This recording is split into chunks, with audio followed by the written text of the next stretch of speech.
Hi everyone, this is Jen Johnson from Howard Center, and we will be starting today. The outline for today is, hold on, I'm just moving my slides. The outline for today is to discuss the red flags for autism, and discuss why early intervention is so important. We also want to outline the behaviors that are red flags for autism. And then our main discussion today is really how to talk to families when there are concerns. And we are lucky enough today to have Winnie Looby here with us, so we can get her perspective as a parent of a child on the spectrum. So let's begin. And again, ask any questions that you'd like, and we'll have some time at the end as well. So just to go over the need for screening, it's really important, I think, as most people know, that the incidence of autism is on the rise, and right now the reports are that 1 in 88 children will receive the diagnosis of autism, and there's a real push to identify red flags, to be identifying kids that have these red flags earlier so that they can get the early intervention that they need. This does, in fact, it takes a lot of education. It really takes everyone in the community to really know what the red flags are and to have an understanding of what the next steps are. And it's critical for people to be aware of those red flags and then to feel some type of comfort in how to talk to families about that. I think it is probably always a difficult discussion to have, but our goal is to be able to have people, have some comfort in how to identify those things and talk to families. So this next slide really just outlines a lot of the research behind early intervention and why it is so important. And one thing I wanted to highlight was that for children, when there are even just red flags for autism, that we want to start intervention services right away. I think we all know that there can be some delay when you've suspected a diagnosis, but then there's a lot of assessments that need to be done. Getting an appointment to be able to see the appropriate pediatricians and clinicians can take a little time, and we really don't want to waste any of that time. So at the first signs, that's when we really want to be having some discussions with families. And I think I just got information that you are not seeing the slides right now. So I will just continue to be talking and we will work on that. No, I can keep it right here. One thing I also want to point out is that children with autism who develop language and symbolic play before the age of 5, they are more likely to be enrolled in a regular classroom, and they really can show increases and improvements in communication and additionally improvements in developmental skills and other language skills. So this again is one of the reasons that we want to really be pushing the early intervention at the first signs of any red flags.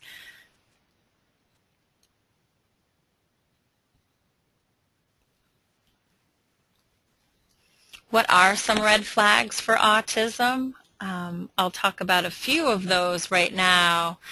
When children are not orienting to their name, or they're not making eye contact, or that eye contact is limited or inconsistent or sort of fleeting. If children seem to be more focused on objects instead of focused on others, and their communication may be more around objects versus interactions, that those could be some red flags for autism. Kids on the spectrum can engage in some repetitive behaviors.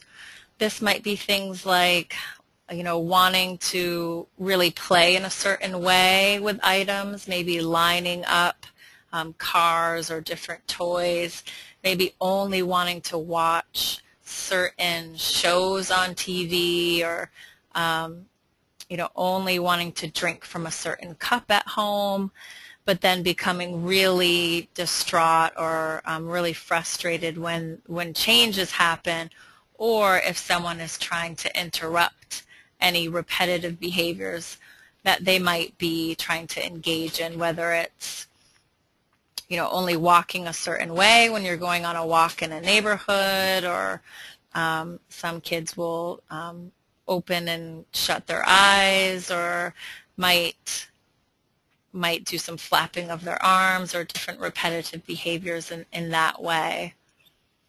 And then one of the most important things I think that we notice for kids on the spectrum is their limited joint attention. And I referenced this a little bit earlier. So when kids aren't making eye contact, or if something really cool or unusual is happening, in the environment or in your home, and everyone turns to look at it and then looks back at each other and, kind of laughs or makes a comment on what they've just seen. Typically for kids on the spectrum, they seem to not even be aware of some of those things that are going on, and then might not join in when people are commenting or interacting around the same activity. And I think that can be really evident, especially in young children. Joint attention, usually for young kids, you can be tickling them and throwing them around and making silly faces, and they will imitate you and look back at you, and everyone is kind of laughing at the same little things. And this may not be happening to that same extent for kids. And those are red flags right there.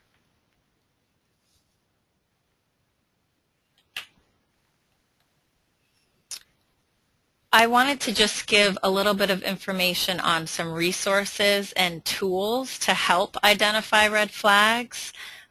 We actually could have a whole other webinar on how to identify those, but so I wanted to give some resources. One assessment, one assessment that some providers are using, some early intervention providers, as well as some doctors' offices, is called the MChat, and that could be a resource to help identify red flags.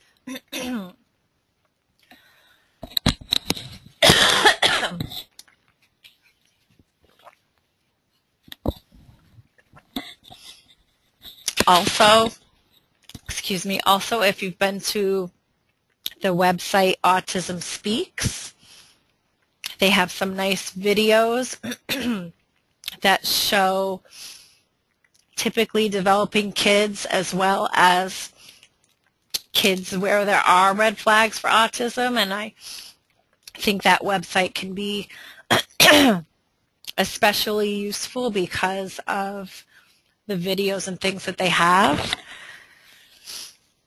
And the final website is the First Signs website, which gives a lot of information, again, about red flags. And I just wanted to give a quick update around our PowerPoint. I know we're having some difficulty and you aren't able to see it right now, but we will be emailing the PowerPoint to all of the participants.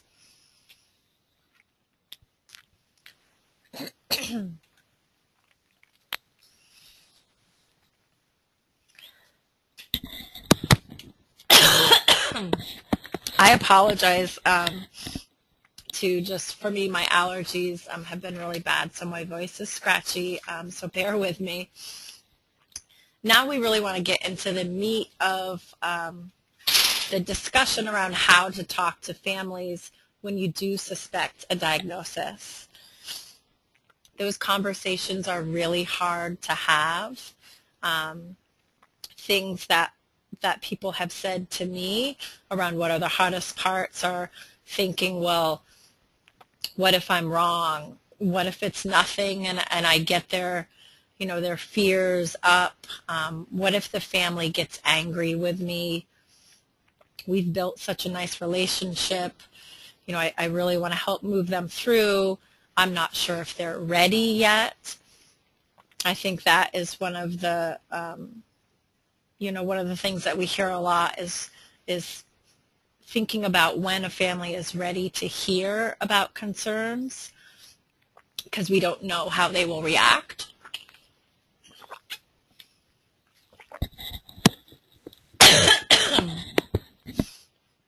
And although I don't know that today,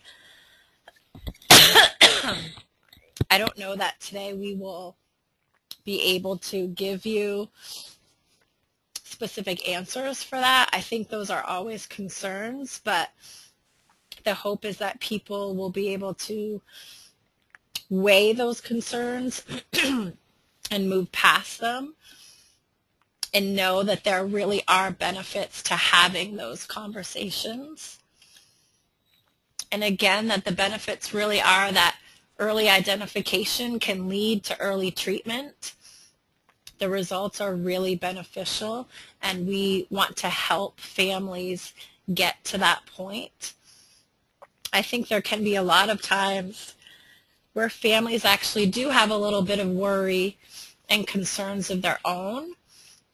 And by having someone that they trust and respect bring up some of those same concerns, it can help them really move through that and move into action.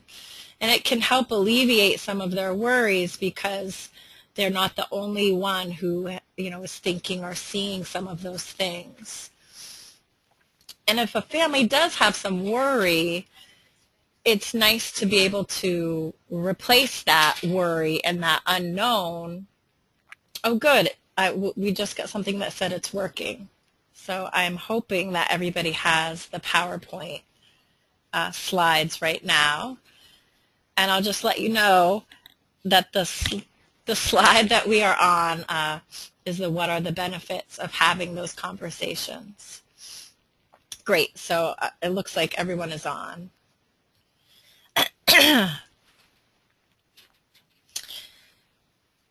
Again, other benefits, like I was saying, this can really be a source of relief for parents, helping them through this process, giving them some information, helping them move through the worry and into sort of the action phase of, getting that information, next steps, sort of having a plan.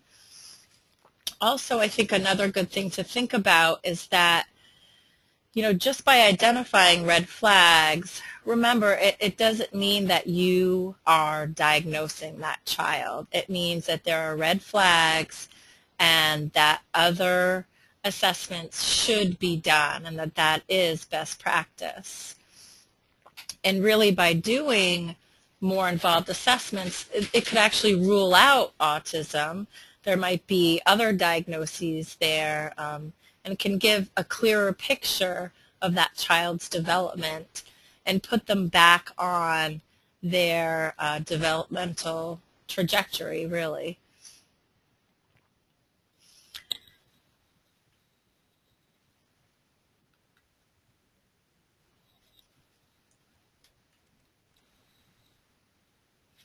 So now just thinking about some guidelines for talking to families, and I wanted to point out that a lot of the next few slides have been adapted from the First Signs website, and again, that was one that I had mentioned earlier.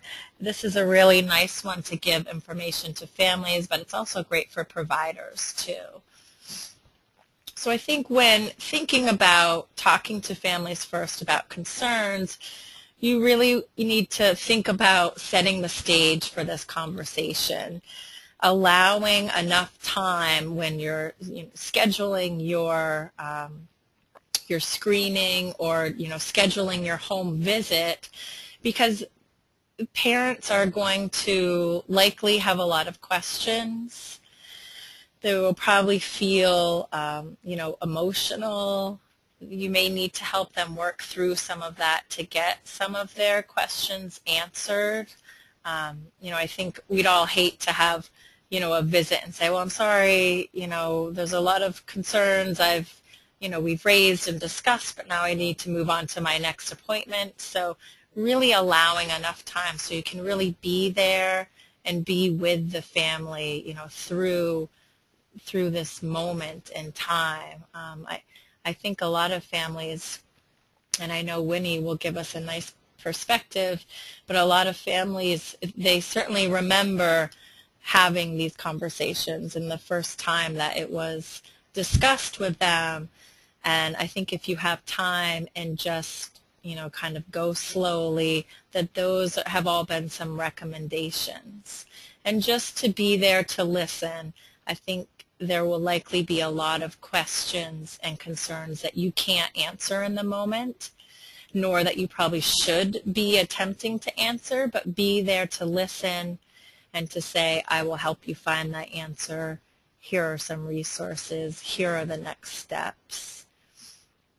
If you have done some screening, if you have done something like the MChat, you can be sharing those results as you're talking about the red flags. I think also, I know for me, one of the hardest parts for me, I end up sort of beating around the bush a little bit when I'm talking with people about difficult things. And, I think really trying to get to the point quickly, and having enough time to be able to, be there and be there through that process, that those are some of the recommendations that we've found. It's important too, I think for most people you'll probably have an understanding of where the parent is at. For some parents, you may know that they are questioning a possible diagnosis, and so the way that you might start that conversation is probably much different than with a family who maybe has not questioned autism or might not know much about autism. And even if you think a family knows about autism, I definitely would recommend sort of assessing what they know, or and we'll talk at the end about some resources for families. So I think there's a lot out there, and what people may know of autism may just be what they've seen in movies or on television. It might be that they know someone in the neighborhood or in their school, but as we know, every child with autism is so different. So what someone might be picturing or think of autism could actually be quite different than what's impacting their family. I think, and just being as natural and sort of as neutral as possible, and again, just allowing time to listen. And I think it is pretty likely that some families, they will be emotional and could be very upset. And even if they are, it's still the right thing to do to bring up some of these concerns. And I think for some families, it actually gives them permission to voice more of their concerns. And they may have been thinking some of these things, but maybe didn't say anything to anyone, or didn't really want to think about it. But when you bring it to them, it takes a little bit of the weight off their shoulder, I think, for some families.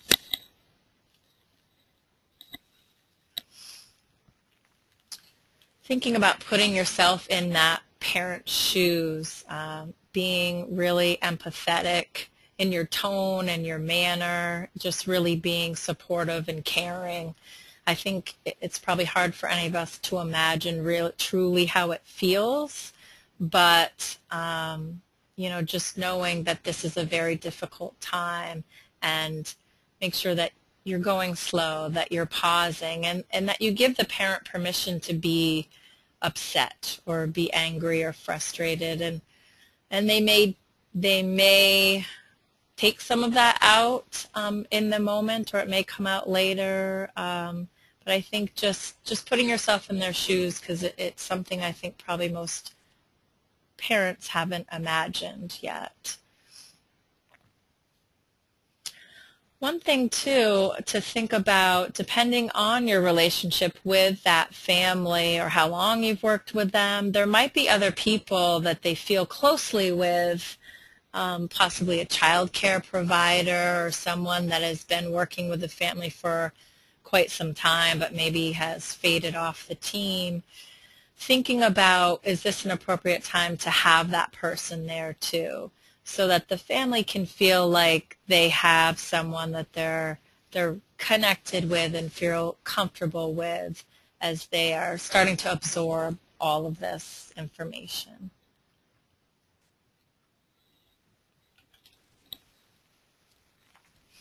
And like we were talking about before, helping families know that by identifying red flags, it really just means that you are discussing what next steps and what the process is, and that it means that you are ruling out anything serious. And you know, by checking out these concerns, it'll hopefully clarify what should be done next, you know, what the most appropriate intervention is for that family.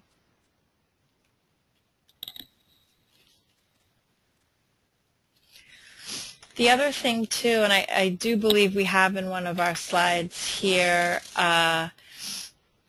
is to be able to give the family some resources to refer to.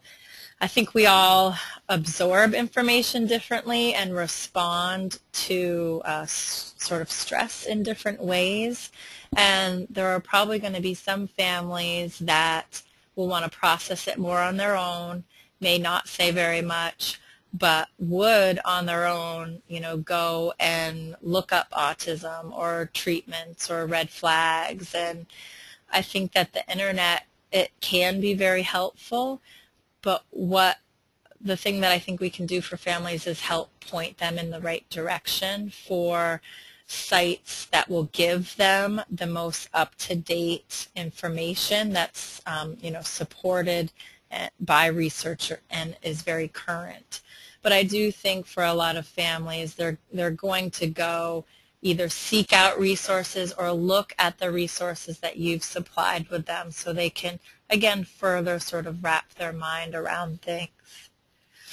And if a parent is resistant or sort of hesitant really to hearing concerns, reading about them, letting it kind of soak in on their own time could be helpful. And so it's not that you're waiting to talk about these things, but you've given them the information and you can continue to check back with them and see how they're feeling, and you know, check in about next steps and things.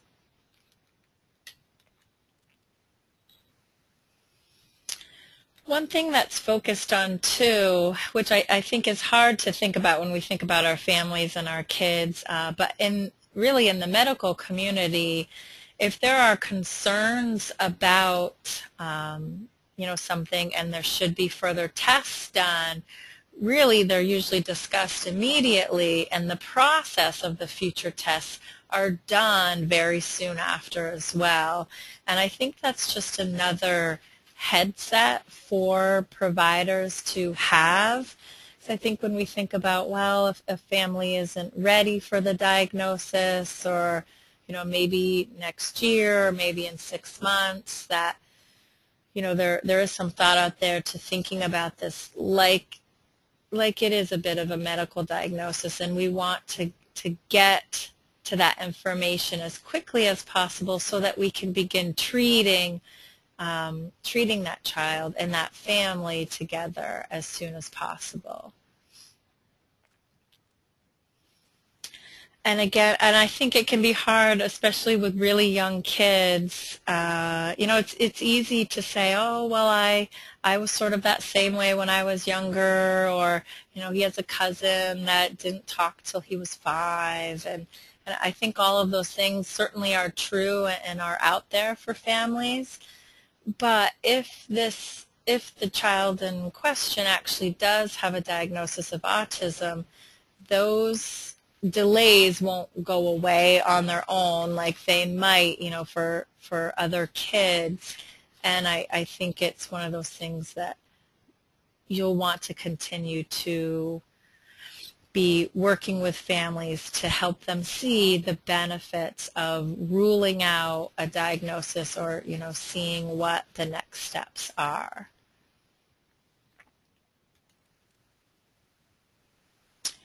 And as much as possible, trying to be confident that sharing your concerns is the right thing to do. It's not easy. You know, I think it's probably one of the hardest pieces of jobs for people who are working with families this closely. But if you go about it in a very caring way, and you're thinking of that family and you're thinking of that child, then, you know, I think that the outcome will be positive. I think there can be ups and downs with all of it, but when your intentions are good and your hope is to help, that's really something that you should be thinking about. And talk to other people. Hopefully today's webinar, you know, will help, and then having Winnie give her perspective, and certainly, you know, questions for her will help people feel more comfortable. But I think also talking with colleagues, even just role playing or, you know, discussing a few things can help you feel a little more confident when having these difficult conversations.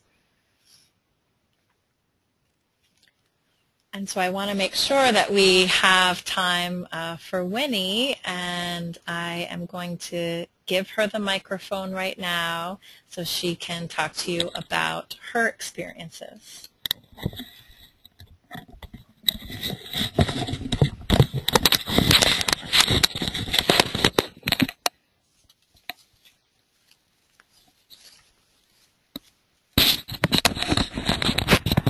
Hello.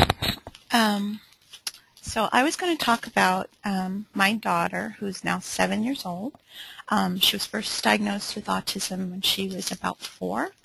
But we first started noticing something was happening in her development when she was, I think, right past about her 2nd birthday.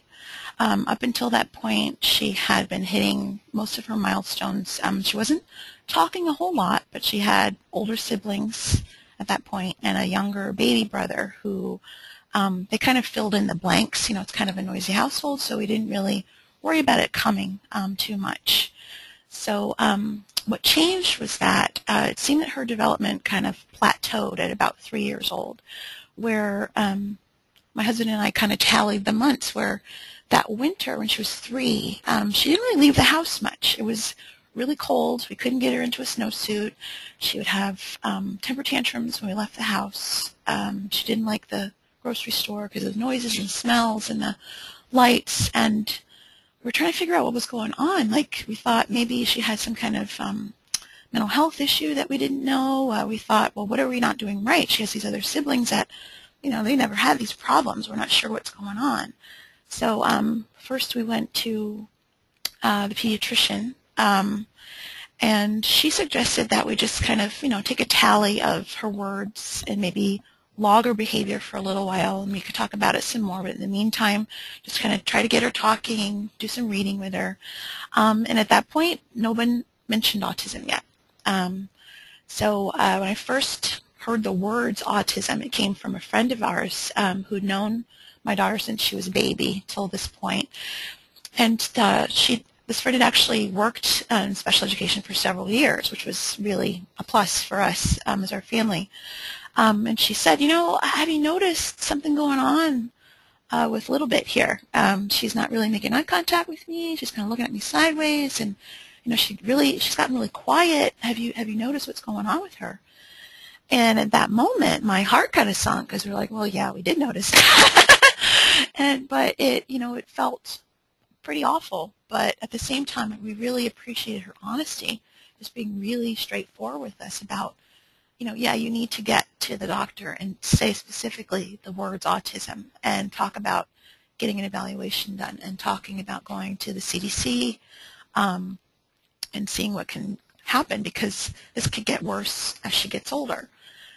So, we, for a year, as we're trying to get this together, okay, so who do we talk to? We get a referral to CDC, and then their child find representatives from the school district came to our house that we hadn't met before. So the CDC is the Child Development Clinic in Burlington. They service kids from, I think, birth to like 8 years old, and they have, people clinically trained psychologists that can do the developmental assessments on children. So that appointment didn't come till after the folks from the school district came. They kind of went through this form. I'd never seen this form before, and they're checking off her words, and they brought toys to play with her, and I'm looking and I'm like, what are you doing? What's happening? I mean, at that point, still didn't hear autism from them. In our heads, we're thinking about it, and we're looking at it on the websites and stuff, but at the same time we're thinking, well, what if we weren't a family that had thought of this yet? What if we didn't have this friend that had said autism to us? What if we didn't have the internet to look up autism? We would still be at a complete loss for what's going on right now.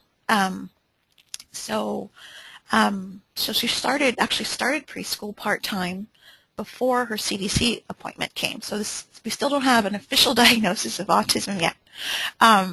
So she starts school, and she starts these, they did these behavioral therapies with her, trying to get her a routine, and I did have a benefit of actually, it just so happened that I was working in the same school but in a different classroom.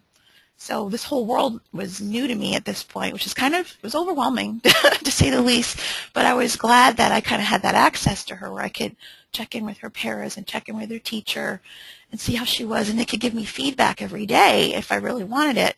And again, I thought, well, what if, not all parents can work in their child's preschool? How would they know what all this means? Let's see. So I think for my advice for providers, and this would be, friends, family, daycare providers, babysitters, those first preschool teachers, anyone at all who has contact with young children.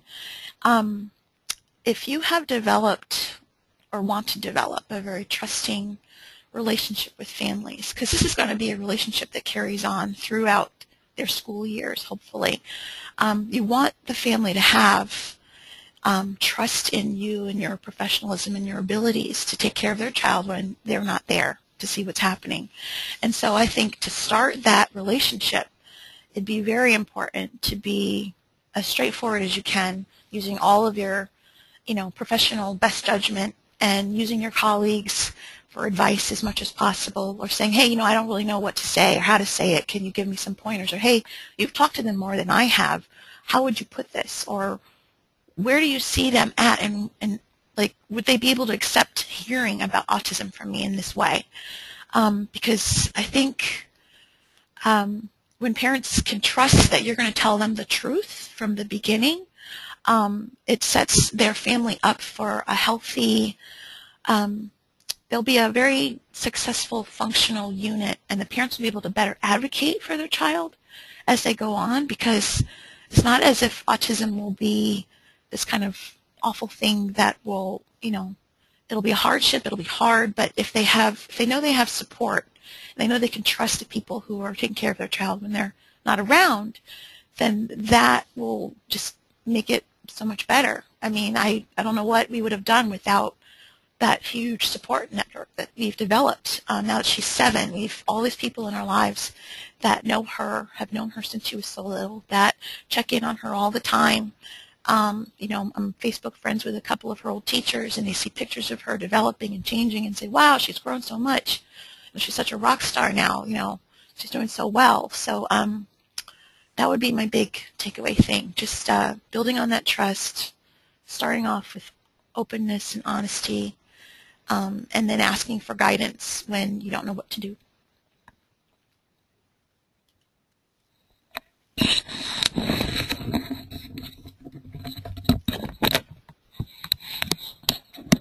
Hi, this is Jen again.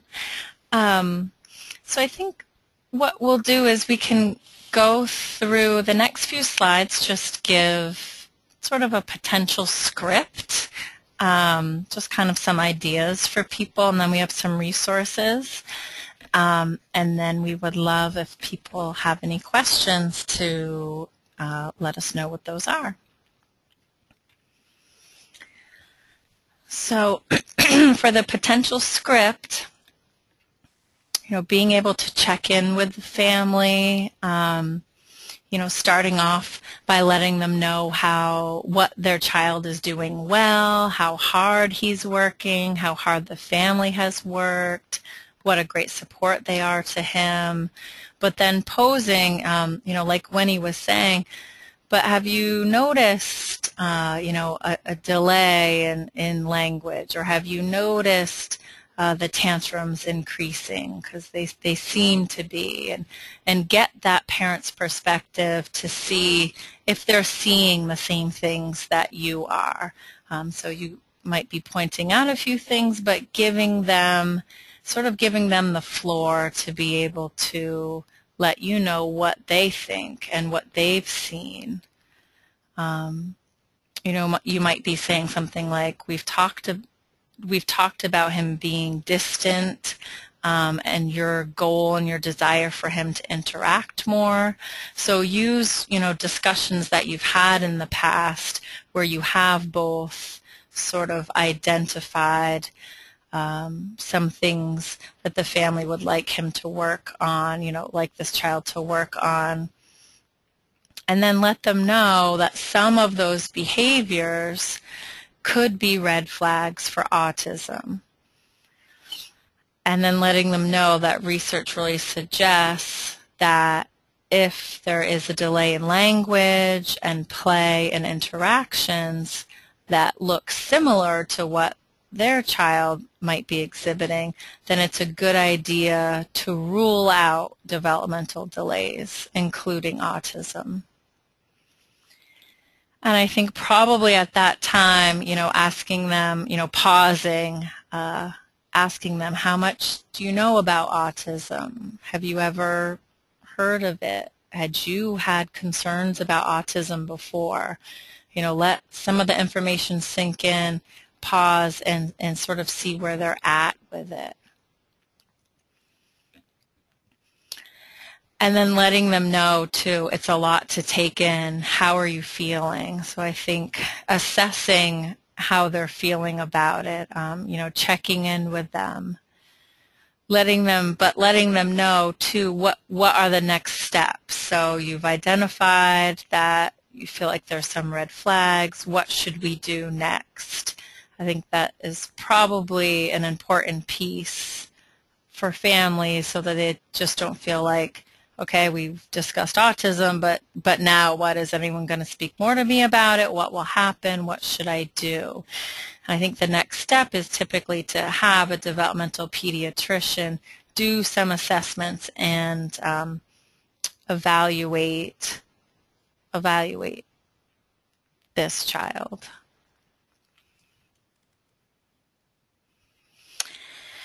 And certainly, so this script, certainly you wouldn't be reading it word for word, and maybe you'd stop there, but we just wanted to put in some other thoughts too. Letting families know that ruling out delays is important. Getting other clinical opinions can be important, especially when there are questions and red flags.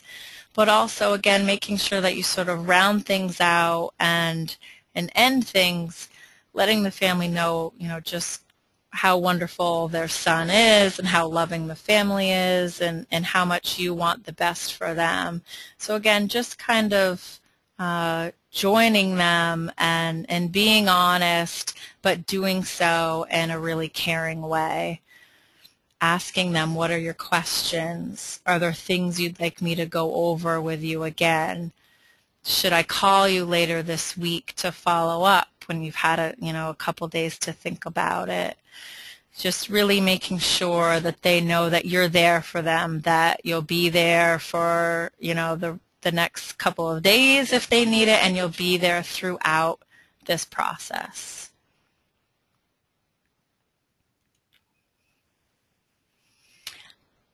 And just some resources that I had taken to put part of this presentation together are listed here about how to talk with families. So if you wanted to look up some of those on your own, you certainly could. And then this last slide are some follow-up resources for families when you have been discussing red flags. And this actually comes from a document that early intervention providers here in Chittenden County often use. They actually do MCHAT screenings pretty routinely. And then, if a child has had red flags, they'll speak with the family but also leave them with these resources, these websites and things to look up as well.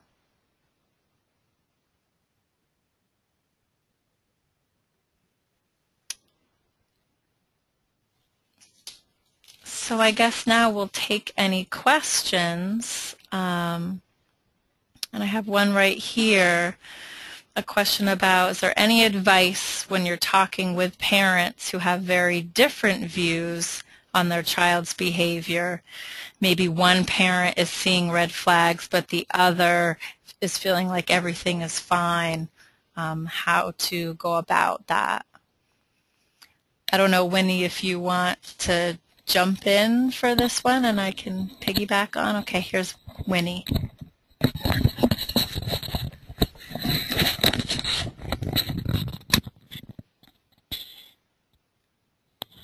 Okay, so I guess in my situation, my husband and I were on the same page about the red flags.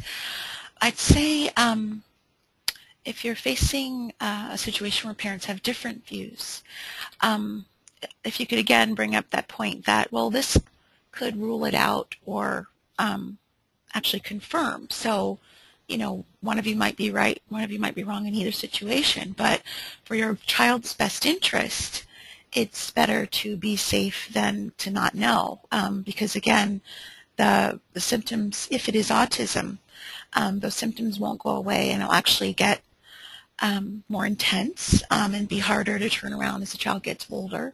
If you could imagine a child, being in kindergarten, first grade, with temper tantrums, all those same things you would see in a toddler, but the child is, heavier and louder and harder to manage, and then the school team doesn't know what to do. I mean, it just makes it a lot more stressful down the road. So just saying again, like, well, let's just rule it out, and, maybe you'll have great news that you'll be happy about in any case.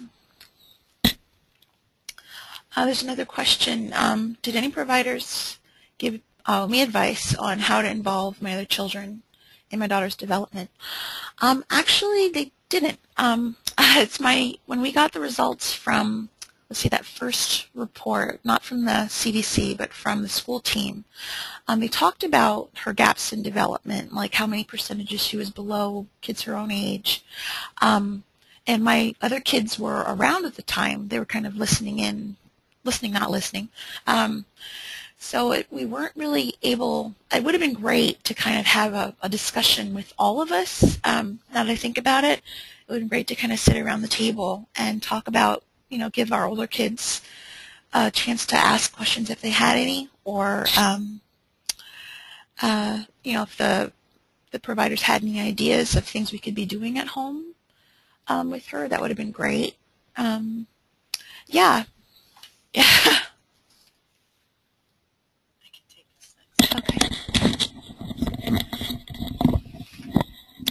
There's another question that's asking to walk us through a typical CIS-EI referral and when and who would be presenting the information to the parent about ruling out autism.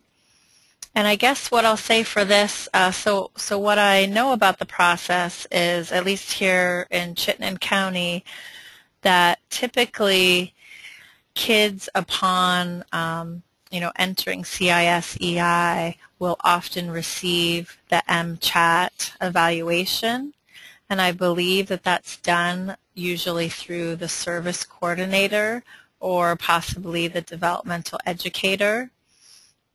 And then the MCHAT results, if there are red flags, either the service coordinator or developmental educator would talk to the family about that. Also in Chittenden County, Jamie Rainville, the autism coordinator, might be brought on board, or possibly Liz Jordan Shook might be brought on board to discuss some of those things.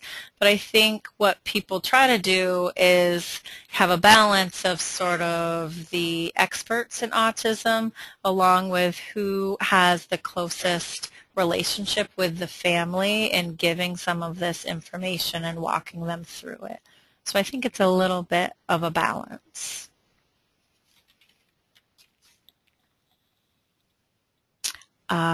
And so this question, this is a good one. What can a parent expect from their pediatrician? And do all pediatricians do the basic screening for autism?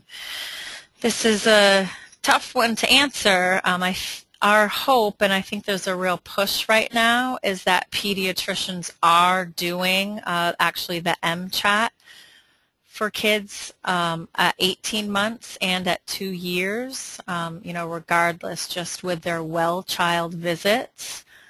I'm not sure that this happens in every doctor's office, but hopefully this will be occurring more. And then additionally, what to expect from the pediatrician, I think from what I know, that's been fairly varied as well, of like what their next steps might be or how they might discuss the results of the MCHAT. From what I know so far, I think that pediatricians are doing their best to incorporate this, but it's not always happening, or families may not always understand the questions on the MCHAT, might be filling it out, sort of quickly in the office, and then the MCHAT may have different results when they are filling it out with another provider. So I think that can cause some confusion for parents, but the hope is that it's helpful and that the screening is identifying kids early. And there's a couple of comments here. One saying that a resource that can be helpful is contacting the VFN, Vermont Family Network, for a parent match. Yes, this is a great idea, certainly for parents who have a new diagnosis, who are going through this process. They can be connected with another parent who's already gone through this process. So that could hopefully help alleviate some of their worries. So that was a wonderful comment. Thank you. And then we've got another question. Would the MCHAT be administered before the school district evaluation goes for the evaluation? And do the CIS-EI intake people share the MCHAT results with the school evaluation team? I believe that they would be. So if there are some red flags for autism, that the EI team is doing this MCHAT in most cases. So I would think that it would be done before the child turns 3. Of course, there could be those kids where maybe they don't get to CIS-EI until closer to the 3rd birthday. Maybe they don't have enough time to get to the MCHAT. But I think for the most part, kids would have some of that initial evaluation before they turn 3, is our hope in Chittenden County. And then, of course, at those that the information would be shared with the school team. Oh, and then another question about what is the MChat? Can parents use the MChat, or does someone with special training need to do it? Yes, the MChat is a screening tool for autism, and it is recommended that it can be done at 18 months and at 2 years.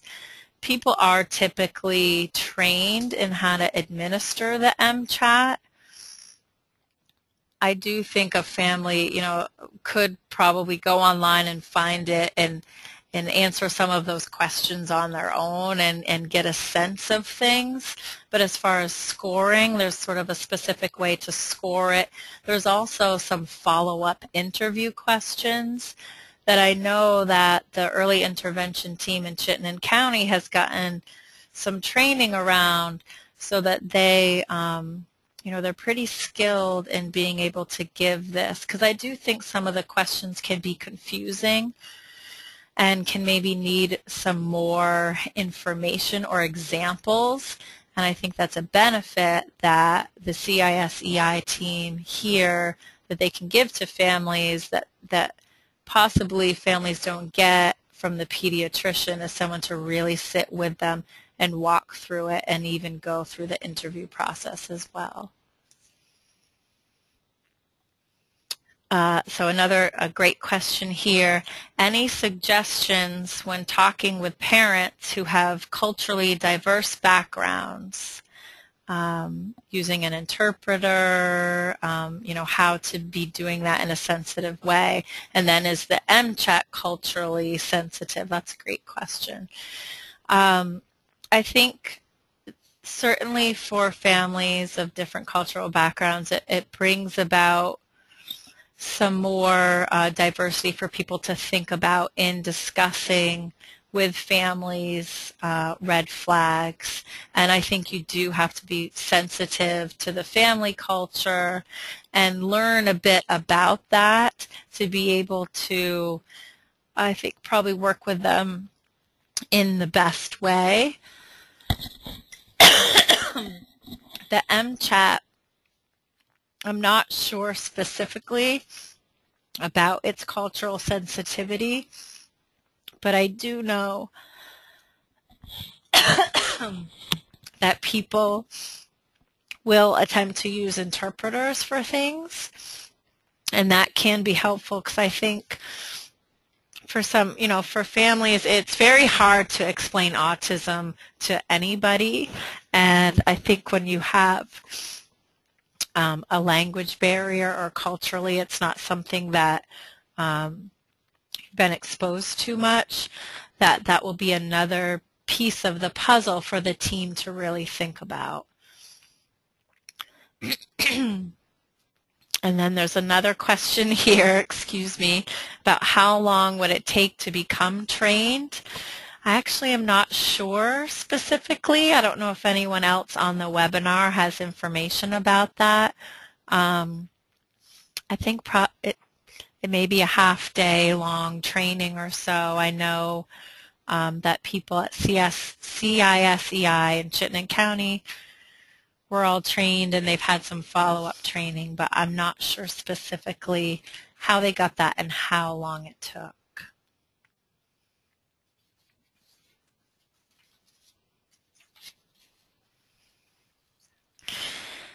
So if there are not any other questions or comments at this time, we will close out the webinar.